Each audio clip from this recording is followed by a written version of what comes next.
So wo sendi sika akoma obusuanfo from the US to Ghana, use to Lemfi. Ani Lemfi dear, and with the best exchange rate, and you're very secure, and it sounds to you zero transaction fees. So wo use to Lemfi sendi sika akoma obusuanfo, sima kakre bi pe, no munsaka. Kai say referral code je wo screen so. So wo use so wunya 30 USD cashback on your first 100 USD transfer and more. Iti ka ho ko Google Play Store and Apple App Store and download the Lemfi app no ene.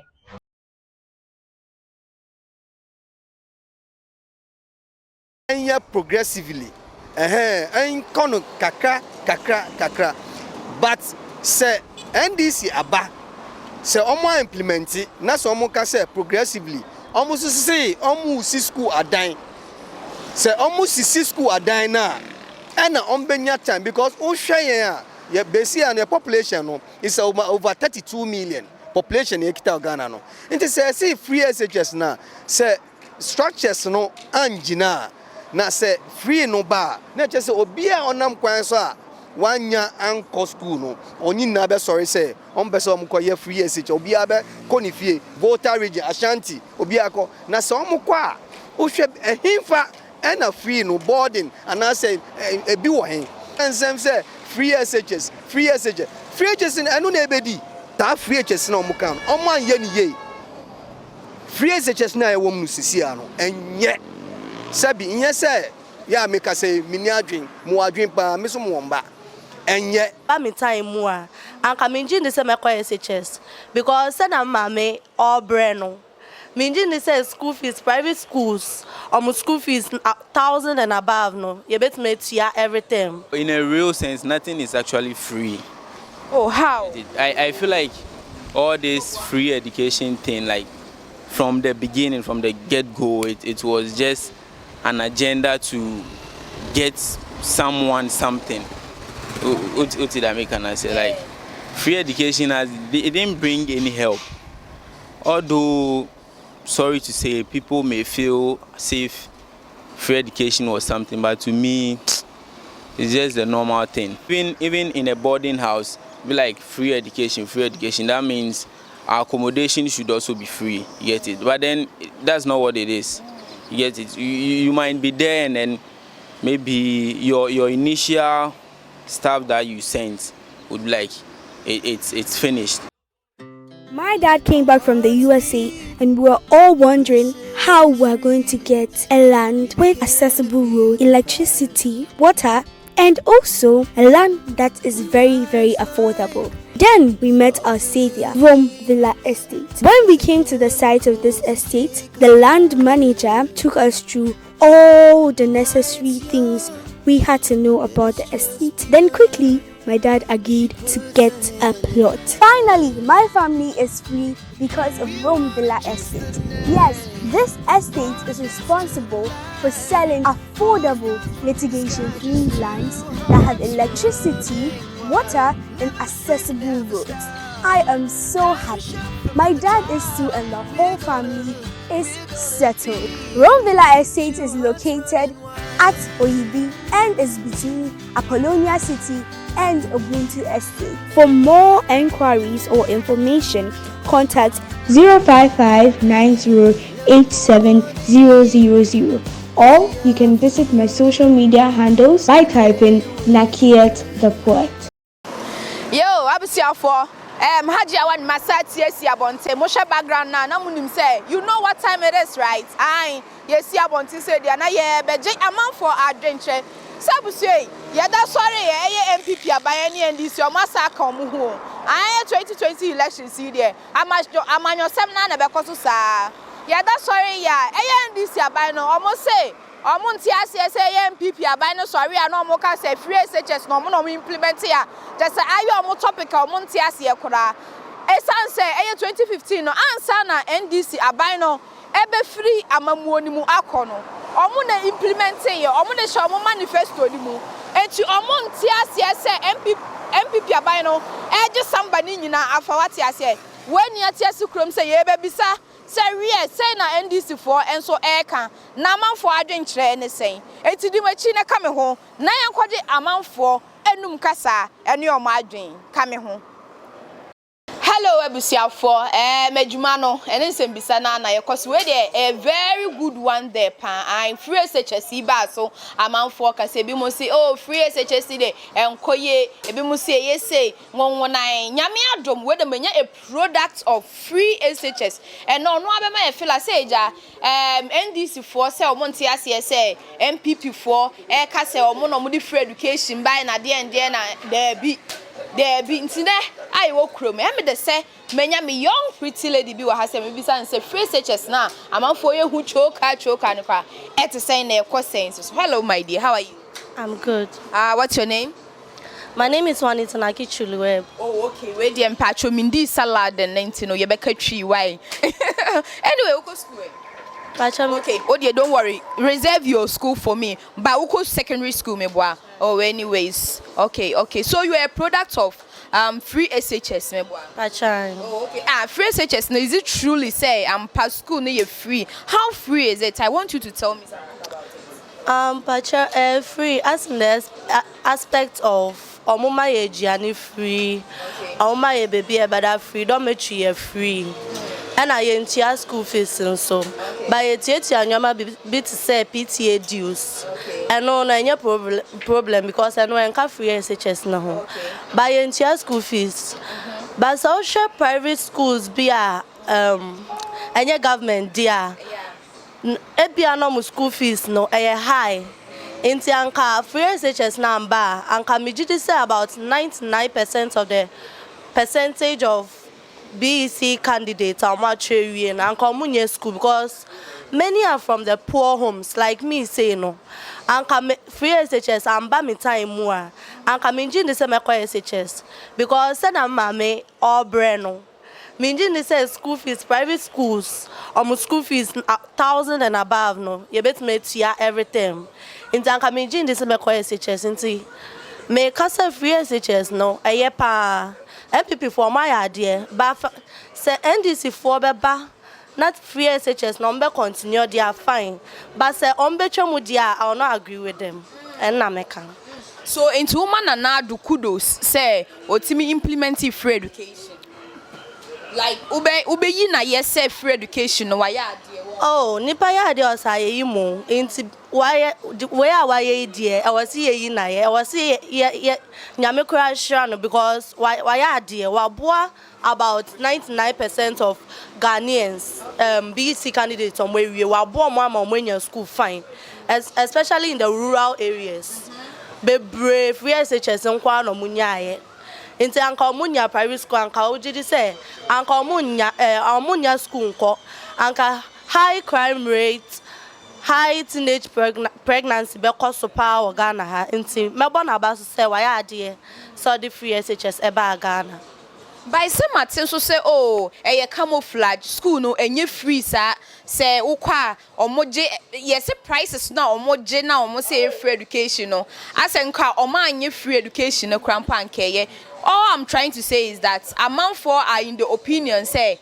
almost say free, but any free to say the amount for can it would have been better. Do you agree on that?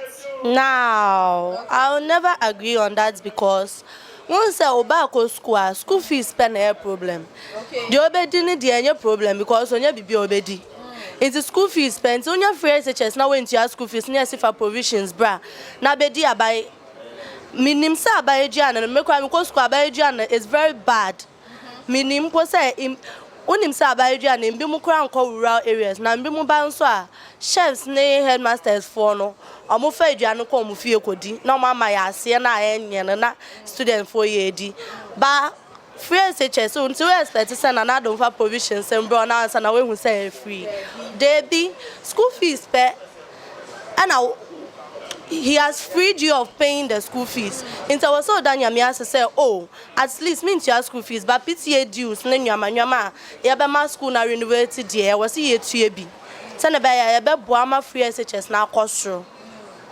So with all this wisdom now, who's spewing, is it politically inclined that now say one kasa wadrin now de kasa? Obi na akacho second way nana, obi na guide second way nana. David, okay. Over me, I mean him, the America, but as I started talking, it started flowing. As in, sometimes I can sit there and think about it, how the NDC and MPP are fighting each other. Then I think that, yeah, MPP, I almost say MPP for or maybe yeah or my neighbor Sam, but free SHS lady or my boy empire. In the NDC for banom person almost a Sunday dear. And yeah, a mind Ghana and Pessi a Betsy Asie. Where you be an ecachem, me imagine and an amede. Me, like I like debates. And to be a baby, I process everything in my mind and make sure I say the right thing. Okay. Imagine saying free education, where would your position be now? Chances. Okay, of 50-50. I'll 50% be at home, 50% be at school. Meaning that maybe you have for no either some be boy me mama go school and as some be jame. Na matina fie. Inti anka free SHS amba. Anka me jidi say anka me tinde fie. Anka me nko anka jisa me ko sue adwuma, me ko training college na me ko sue adwuma. Eno so na me mpe no. Thank you so much. You are so intelligent. You're going to school. Thank you so much. Ebusia, ekwamona na yegu so aye di no. Eye NDC for most of monte asese adenti e na eye MPP e ka se free education no mo implement no mo be free aban mu eye 2015 no omo launch yempo ati ase an omo de show mo manifesto se eye omo e no mo di free SHS no e be ba na adenti NMPP for eje samba ni nyina na mpatcho me Mr. Ibrahim Wahasi a ye beje ono so adwenkyere afasa asemi ho. A very good afternoon, sir. Good afternoon. I hope you are fine. Oh, I'm good. Okay. So when na NDC for Papa, what do you have to say about this? Well. I want to say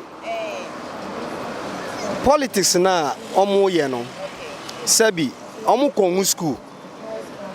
And I yenso no ye fo say ye follow ye mpanyimfo e wo politics won say ombe boayen a bibia ayeye ama yenjina na about the free SHS na omo ka no won say obia no so opese oba power e so ka bibi na obia ti ase ye nim say free no bibia ye free no starting from the northern sector no which is in Nkrumah era no and northern for ni na enya free even Mahama mu nyina enya free omo enjoy it omo enjoy it papa because enyo omo papa mu na ade omo enjoy free SHS omo mba mu na ade nti so omo ka about free SHS na omo mayanti ase ye sa implemented na omo ka no se ohwe NDC no omo ka bibi se omo se ubesi anase ubeye free SHS a say enya progressively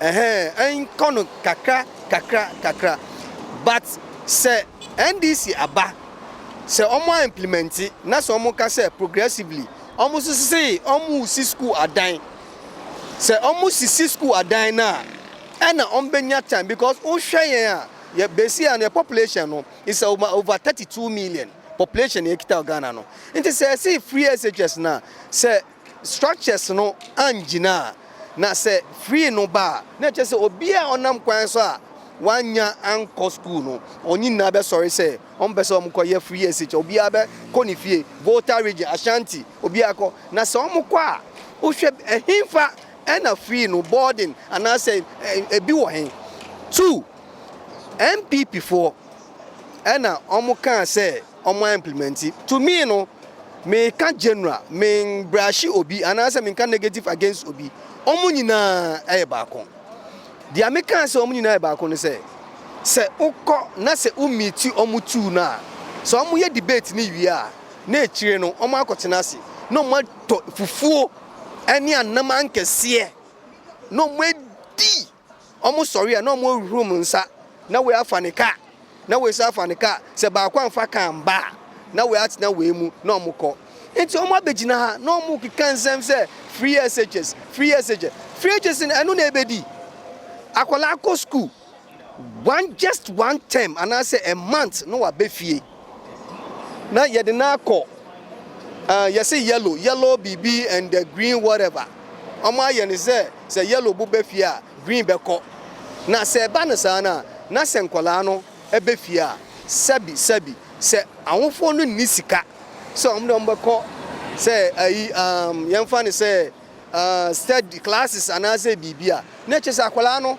onama na che se obi afre no nkwala yi se de mo abai na sa boy si abai na obi afre no na sabi wakoma ni sika na one na akoda intina sa problem no ama sa ayi ye kan say minhu teenage pregnancy no abedoso no because of sa free SHS na omukan omo anye ni ye free SHS na ewo mu sisi ano enye sabi nye say ya meka say mini adwen mu adwen pa meso mu womba enye na say omo be ye ni ye a omo ye ni ye na obi ni wiase a ompe free SHS obia pe adipa na Ghana na nkasa no ye mpe adipa because osha ye kwan nyina even baby a ye we awoshi omo be ye kwan ye wo highways for ye wo den for omo nam kwan so light in ye adwuma for years upon years omo ye kwan since 2012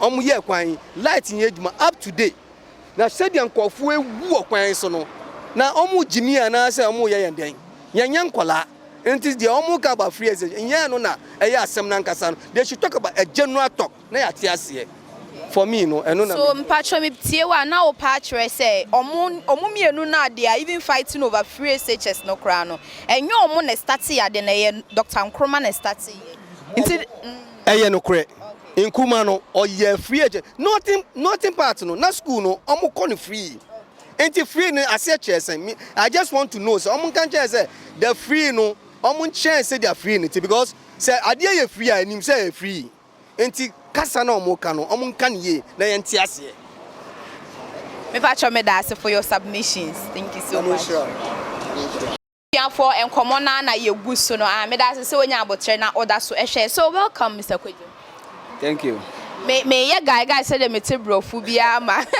eja mi ndi salad nti ma mi fa nkotwi Mr. Kwejo na me do din komo no me say free education to me there me feel say a very good way initiative MPP for no initiative education there make up brofu ya mikuta mic school adwuma minim say no susu ye school aha ma okosua nim there fine na mom no I say MPP for so mo no mo implementing na NDC for they say o ma sorry ya o mo so mo ntia say ade na MPP for the year o mo campaign message say o ma implementing o ma amplify mo na mo implementing so NDC aban no 2015 no mo be free aban mu no omo kan wo manifesto mu say e de show mo budget ni mu so say omo be implement e free education enti memo obi amfa nje samba eno no o kan de na fa ho oh there me work ka fa ho ne say omampene Mahama no start here but start here no wentumi anwie e na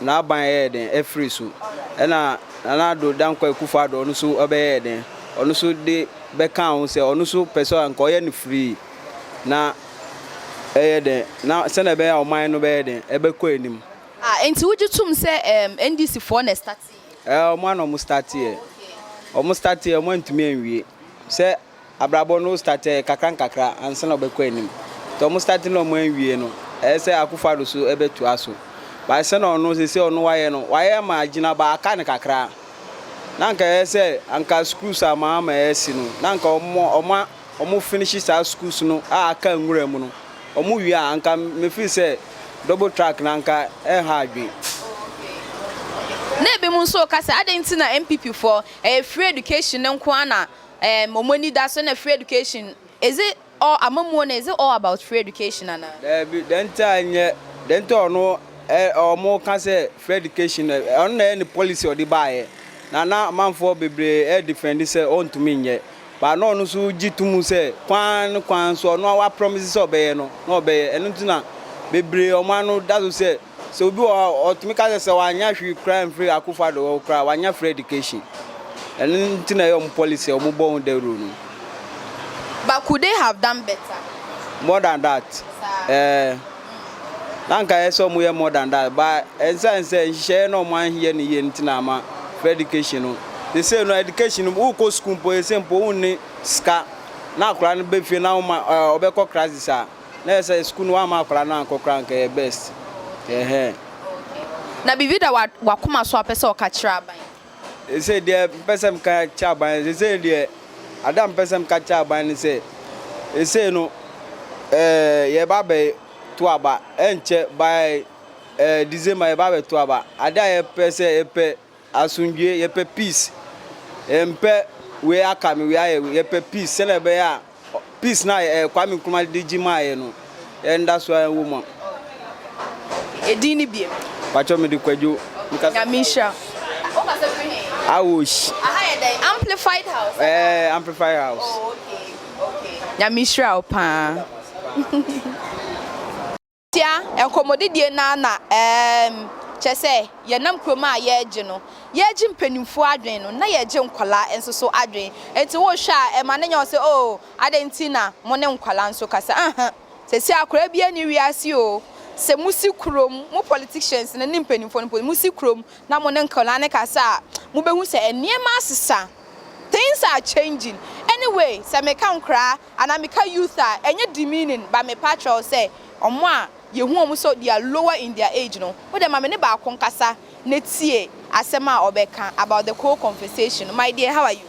I'm fine. Anyway, to my viewers no enti no me pese yen katwi what you say and say you are okay with it. Yeah. Oh, okay, so enkomo enna ye nam kroma ye bisa is about free education. The NDC, they are fighting over who started this whole free education thing, what you say. And as a youth now, I want to ask, did you benefit from the free education? Not really. Oh, how? Like, I didn't see now Becca say one benefit. So what are the things that went wronger? A bit me justify whole conversation. They say one benefit. Well, in a real sense, nothing is actually free. Oh, how? I feel like all this free education thing, like from the beginning, from the get-go, it was just an agenda to get someone something. What did I make an say? Like, free education, it didn't bring any help.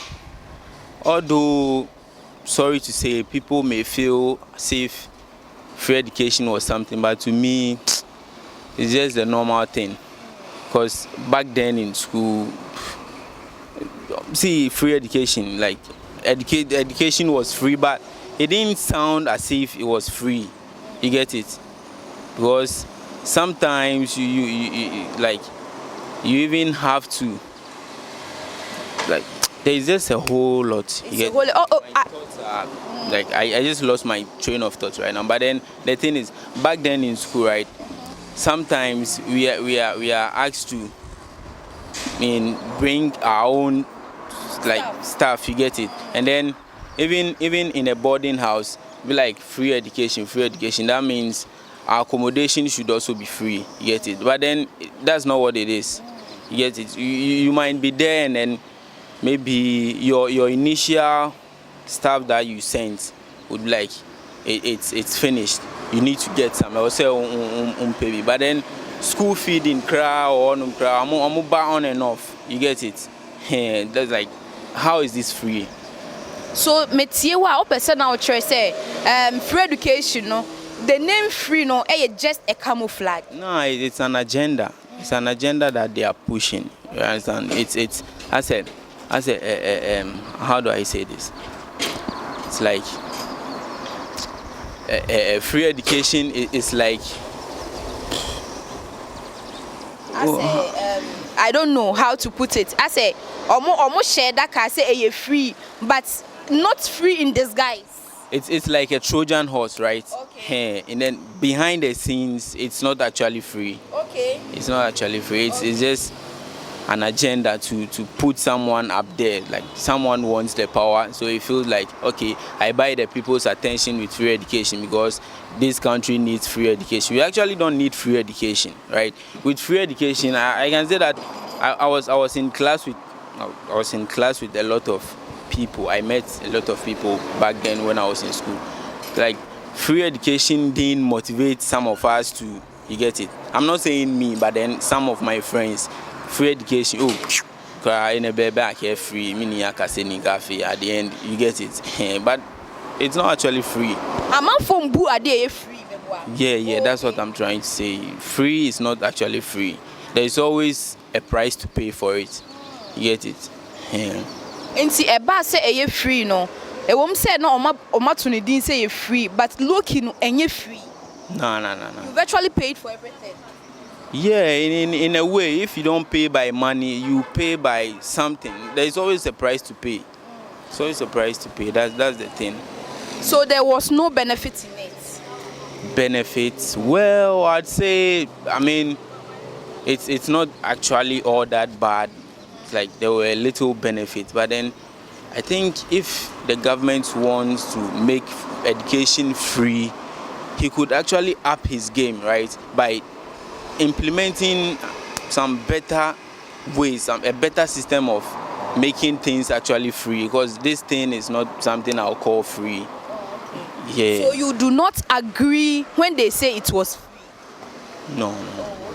Yeah, I was thinking there would be something like a referendum so that we all vote whether we should go for free education or not. But Unjin Tumunso say free education no aboa motivate a lot of the youth. First no, so be real school or real SHS ebia on so be lack of money, and I say okoye housemaid and abibisa aboa eradicate all those things. Well, in your opinion, I mean, everybody feels entitled to their opinion, fine. But then, in my opinion, I think, right, when you study human nature, we actually take free things for granted. You get it? So, in a way, it should be like, if before you get a free education, this is something, there's a challenge for you to, you get it? Once you must qualify. Yes. So, because like there are a lot of people out there who actually feel, oh, I'm entitled to the free education. Also, yeah, free education, but then they just took it for granted.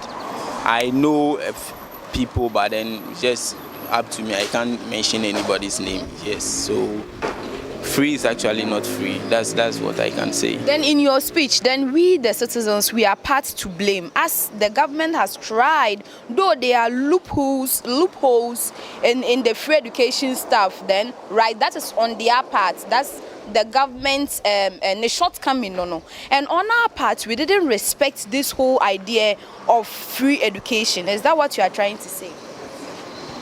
Say, government, I am more parts, but NCP. And yes, enjoying, benefits, so we didn't take it serious. Oh, free education, so it's okay. We didn't value it enough. Yeah. I mean, at a point in time, I also felt like this thing is actually not free. Like, but then there is this question I kept on asking myself: is this actually free? Is this actually free? That's what I would like everyone to ask themselves, because behind the scenes, we are all paying a price. I mean, I might not point out to you, I know. So what's the point in pushing that agenda that someone came and gave us free education? I mean, let's all look at history. Back then, free education was already something that was there, and then it was cancelled by someone's, you know who, but then like, yeah, and then now that they feel like, okay, there is something we need from you people in order, like in order for us to get what we need, we are just going to give you a piece of a cake so that you feel entitled to it, like you feel happy. No, that's not, free education is not what we need. Okay. Free education is not what. Ghanaians don't need free education. No. We didn't need it. We don't need free education. Maybe in a way, right? Maybe we need it. There are other people who need it. Fine, it's a privilege. I don't mean to say like bad things about it. There are other people who need it. It's their privilege. But then the thing is, right? The thing is, there are better, far better things that if our government take care of, this country will be far better off. You get it? Yeah. So free education is not one. We didn't ask for free education. I mean, all these things going on.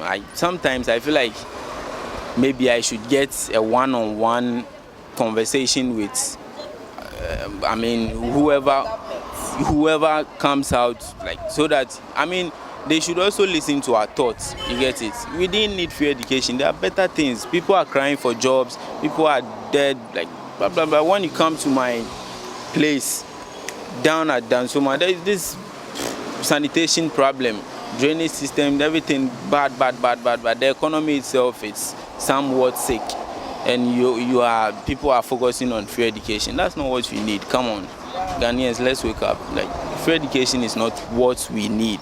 We might feel, I mean, how many people have actually passed through this free education and then would look into the mirror and they would be like, fuck, like, I benefited from free education, actually, really.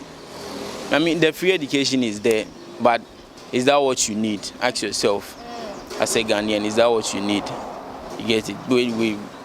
I don't know how many times I should say this, but free education is not our problem, right? For one reason, I can say that if I want to study, right, I know that if I go to school, this is what I get from schooling, right? I want to study, I'll study. Probably, definitely, you can get support from somewhere. Maybe there are less privileged people out there, you get it? So people will be like, oh, what you are saying is like totally out of its way. But then it's I don't know. It's like there is so much that I feel like spitting out, but like they are coming into confliction with each other. But I totally understand you. From your point of view, I feel that you want to say that the free SHS policy wasn't necessary, and two, it was a hasty decision. And also maybe they could have majorized the scholarship scheme for those who indeed needed education. That's what I'm trying to say. Yeah. That's the thing, right? You can't just give free things to people who don't need them. Yes. You get it? You can't just be like, okay, I'm giving out free things. People might misuse it, they will abuse it, and that's what's happening now. You get it? If the government really wanted to make education free, would have done better. I believe our government can do better, but then looking at things, they'll be like, oh, okay, Ghanaians cry, let me just put this treat out there and you all be happy about it, and then at the end of the day, you give me your thumbs, but not me, like, actually. Unfortunately, our conversation is becoming too lengthy, but I really enjoyed it. I know the people also watching us will really enjoy it. I appreciate, yes. Sometimes these people in power, they think that the youth are very lame. I'm very happy you were able to spew out your heartfelt, whatever is in your heart that's making you feel heavy. I really appreciate having a nice conversation with you.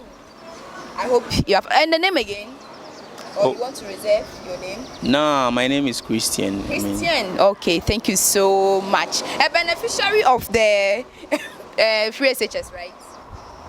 Somehow. Oh, anyway. Said them come on no just I say pin so NDC for say free SHS here near the buyer and I'm when people for mobile fire near Sikrum, Yebisa. Yes, a one point at the buyer. Eja manyame papa ba ku bi ha me no e ba be dim ko na me ma wono ankasa aboni di papa ma wakwa ba enua ba no ye enua pacho boko de boko pacho efro say efrem Patrick Fiagbenu. Okay Mr. Patrick, say ne na nkomo no e ko no eye NDC for almost free SHS no omo e na implementing in 2015 e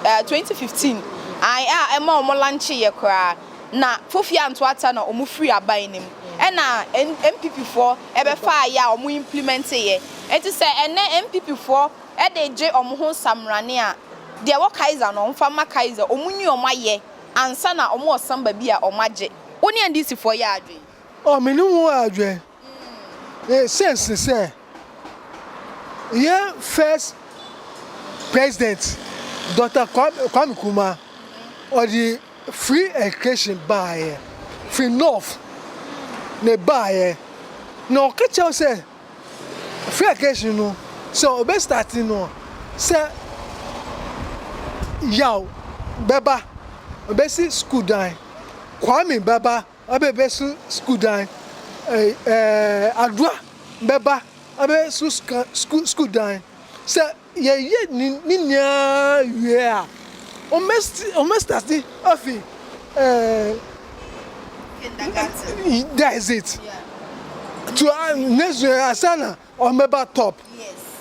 When we so buy no omuti omu say ade no ewo when so a omu ba no ombe masu say dada ombe masu say oh omeye free education say ade gon. Just so man to omobo ansiesie. Yes. Enti and this for buy no almost see on Messi school down 200 school project. Ne omni buy there omni buy so yeah that is it.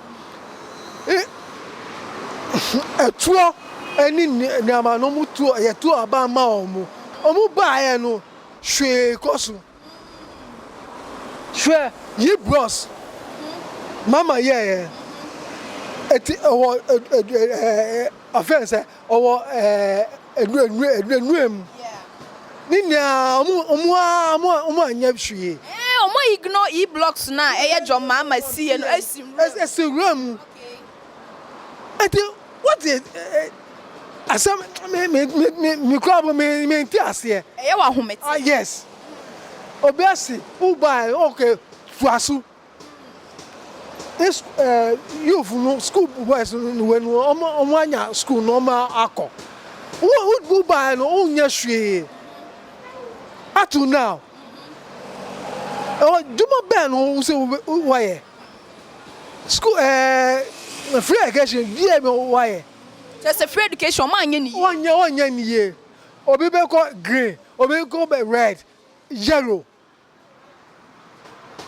to fit titi yankonu sa Nanka o person o try say na was a free education no mo to omobo no mo ye but a good policy but nanka o so mo to omobo. that is it do bia ko school no pepepe nja omo ntu omo so oh and this school no aye basa akwara nkwa abo omo so oh and this I don't know what I will talk. Yeah. Why are you frustrated? Yes, that is it. Okay. Mr. Patrick, thank you so much. I love your submissions. Yes. Okay. Wabono se na wabo bemedin no sa na ti wabo bemedin eno na wabono. Oh, okay. Enkomo na yedu no na me say eye NDC for musu musu MPP for say musu say free education omukro mu free aban ni mu 2015 no eye omo na de show mo budget mu say eye free education no eye adoma nyame ya adoma ye mfambra ena nyame anso anya adoma ma omo anya election no eye MPP for we na senti ne ehye mo agenda mu say na mo de ye mo campaign say anase mo de bom ho samrane say 2016 mo ma free education by the end mo boa eye omumom ene share just that and so mo ba me implement dey asem na work Mpacho me kan ma te say government say NDC for kra dey won kra dey work set free education work set free education dey work set free education no like offering saying one was say MPP for need free education na mo see dem kwa mo way mo ba ye say mo de ko share mu say mo na mo de mo budget mu say mo be free education wanya ade a wo betime free education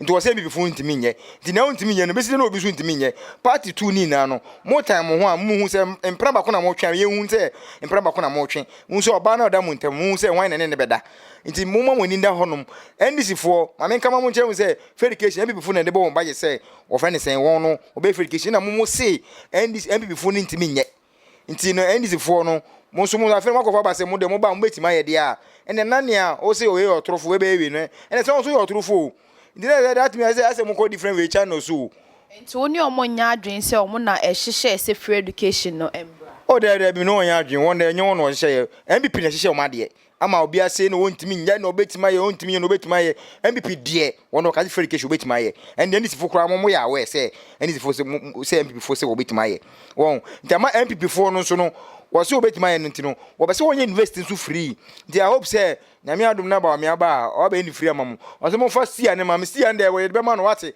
na mo so na mo so mo ba no e be take Ghana almost be 30 years na Ghana be develop ka ma bo egu ona wo fa ne sen mo endi se wo ba be to o ba ji aba no na oman no ma sesi oman no enye mama bebre o bebre se wo de mama di aba no na oba power pa e be din ama no se obetuma sesi Ghana ono ne sa 4 years no be den ontimi nya hwe 4 years ontimi nya hwe ono oba revenge no oba no de abebo ne we skiligbele ni offense en ka no to ma offense legonfo no oba ba ginani nti be say o se otimi nka o say any fu mu ye mistake mu de foforo ba ono 4 years pe be ba me no de mi so no wo mu da nti o to aso akwa awon disa na akwa nti no obi anso bo no bobre me ma kire ma adwen kire ye me ni party B nti wo gina na hwe manim no hwe manim udi ma tem nyame ntu oka woni so odwan a hwe manim me so obedi matem me I hope say me no me udi matem kra fa me ho obi democracy obi aka na adwen nti wo no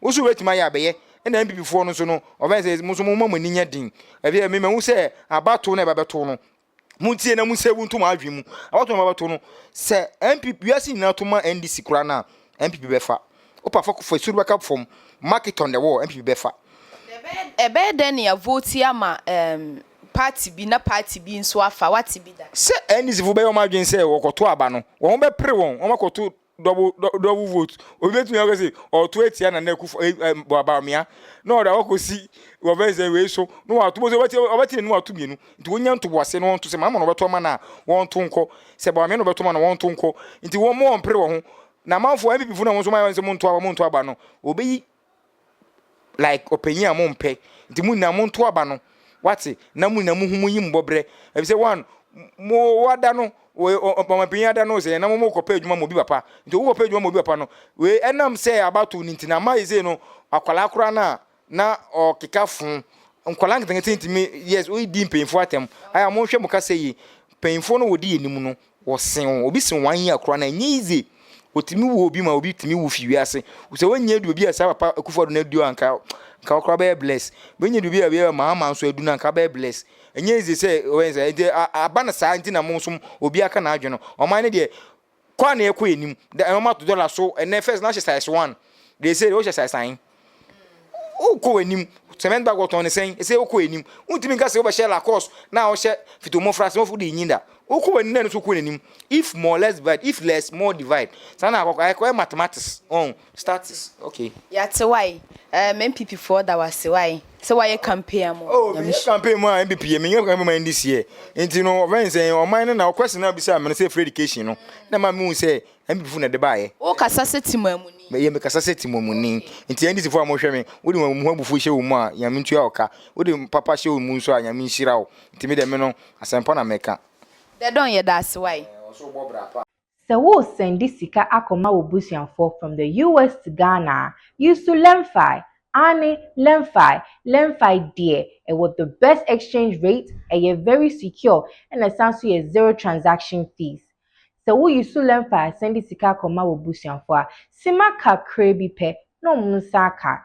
Kai say referral code je wo screen so. So we use unya 30 USD cashback on your first 100 USD transfer and more. Iti ka ho ko Google Play Store and Apple App Store na download the Lemfi app no ene.